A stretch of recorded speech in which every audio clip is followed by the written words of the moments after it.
Ok, salut tout le monde. C'est toujours la période des fêtes et je me suis dit que j'allais vous faire un petit cadeau, un modeste cadeau. Comme ceux qui me connaissent, hein, et j'imagine que c'est le cas pour la plupart d'entre vous si vous arrivez sur cette vidéo, vous savez que j'enseigne la technique respiratoire de la méthode Wim Hof. Voilà, ce qu'il faut savoir, c'est que la respiration, les techniques respiratoires ne sont absolument pas limitées à la méthode Wim Hof. Il y en a plein.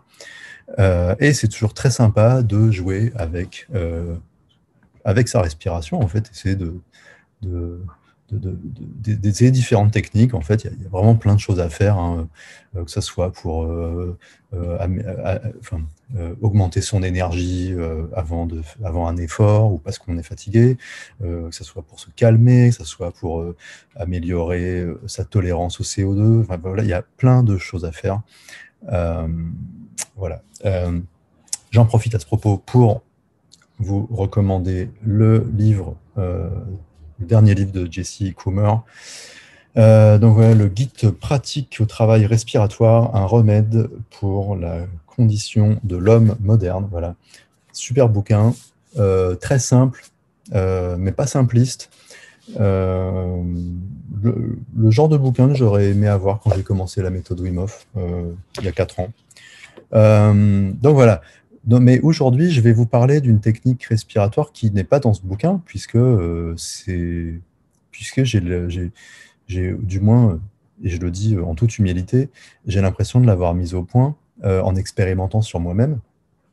Pourquoi je le dis en toute humilité? C'est parce que euh, je me dis toujours en 2000, 3000 ans de travail respiratoire à travers différentes techniques, et notamment le yoga, mais pas que, euh, les humains ont quand même déjà expérimenté pas mal de choses. Donc, quand on a l'impression d'avoir mis au point quelque chose, il y a quand même de grandes chances qu'on soit en train de réinventer la roue. Du coup, c'est pour ça que je vous partage ça, parce que moi, ça m'est venu comme ça dans ma pratique, mais c'est possible que vous retrouviez ça ailleurs. Euh, et, et ça ne m'étonnerait pas du tout, en fait, quoi. De quoi on parle? Alors, c'est quelque chose que j'ai eu beaucoup d'intérêt à faire avant la pratique de mes cycles méthode Wim Hof. Je vais partager mon écran. Voilà. Je vais augmenter la taille, voilà, de ma tête. Voilà. Coucou.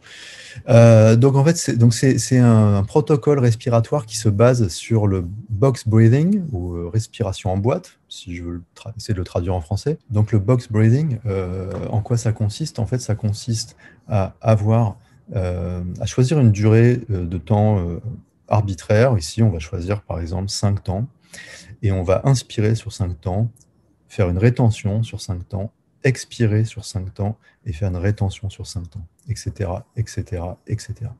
Donc ça va ressembler à ça.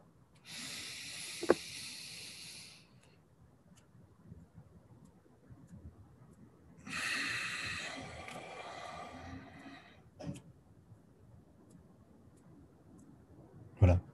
J'espère que c'est assez clair, hein, c'est pas forcément évident à travers un écran. Euh, D'autant plus que j'ai pas des talents d'acteur qui sont spécialement développés, hein. Mais donc voilà, on va se baser là-dessus. Alors la respiration en boîte, enfin le box breathing, il est connu pour avoir pour apporter certains bénéfices.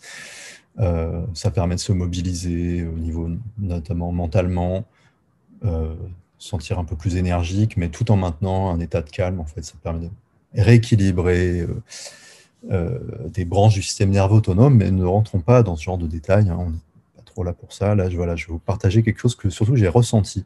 Donc, on va se baser là-dessus.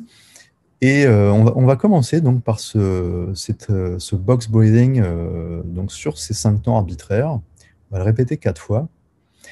Et à la fin de la quatrième fois, on va passer à la deuxième étape. Et sur cette étape, en fait, on va continuer à inspirer et à expirer sur 5 temps. Mais par contre, les pauses vont durer 4 temps à la fin de l'expire comme à la fin de l'expire. 4 fois. Et ensuite, on va à nouveau diminuer d'une unité le temps de pause à 3. Donc, on sera à 3. Et ensuite à 2, à 1. Et ensuite, quand on arrive à 0, en fait, on n'a plus de temps de pause. Donc, on est vraiment dans une pure séquence d'inspiration, expiration, inspiration, expiration. Donc, ça va... l'idée, c'est vraiment la façon dont ça m'est venu et la façon dont je l'ai ressenti en le faisant. En fait, c'est... Donc, comme je disais, je fais ça avant mes rounds, enfin mes cycles de respiration Wim Hof. Donc, quand je commence comme ça, du coup, je vais avoir ce moment en fait qui va vraiment me mobiliser mentalement, me mettre dans le bon état d'esprit pour la séance qui vient. Et selon l'intensité qu'on donne à cette étape, ça va également mobiliser en fait les muscles qu'on va engager dans la pratique respiratoire, enfin, muscles intercostaux, diaphragme. On va commencer à réveiller tout ça. Ce qui peut être pas mal parce que enfin, moi, typiquement, c'est le genre de truc que je fais le matin au réveil, donc je ne suis pas forcément bien réveillé, notamment tous les muscles du système respiratoire enfin, sont un peu endormis de la nuit. Donc ça va permettre de réveiller tout ça, d'échauffer tout ça. Et ensuite, en fait, au fil des étapes, on va aller de ce box breathing jusqu'à en fait une pure séquence inspire, expire, inspire, expire. Et en fait, tout ça, ça va permettre vraiment de prendre conscience de cette transition entre l'inspire et l'expire. En fait, il y a vraiment un moment subtil. En fait, quand on passe de l'un à l'autre, de l'inspire à l'expire, et en ayant ces temps de pause entre les deux, en les raccourcissant, on arrive vraiment à développer en fait cette conscience de cette transition. Et c'est très intéressant comme sentiment. Moi, j'ai remarqué en fait en développant cette conscience sur cette transition, ça me permet d'avoir un meilleur flow en fait respiratoire, de passer de l'un à l'autre.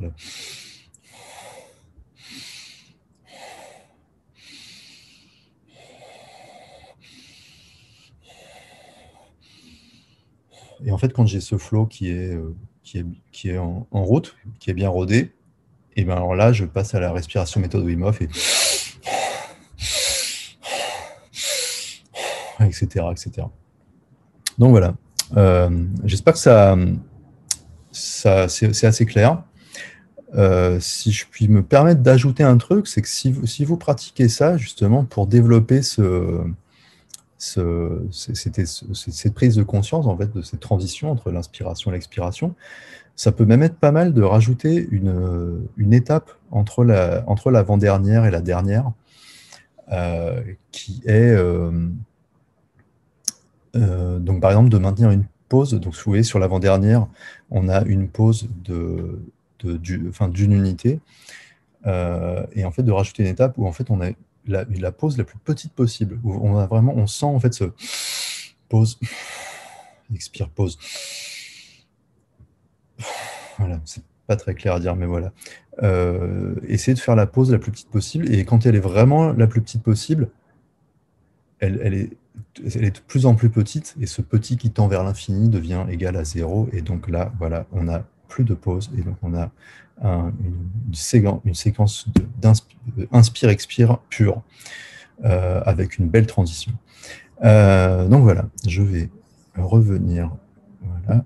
Alors n'hésitez pas à pratiquer ça, et à me donner vos commentaires, vos impressions, voilà, me poser des questions s'il y a des questions. Et donc voilà, sur ce, je vous dis à bientôt, et voilà, je vous souhaite de passer une belle fin d'année.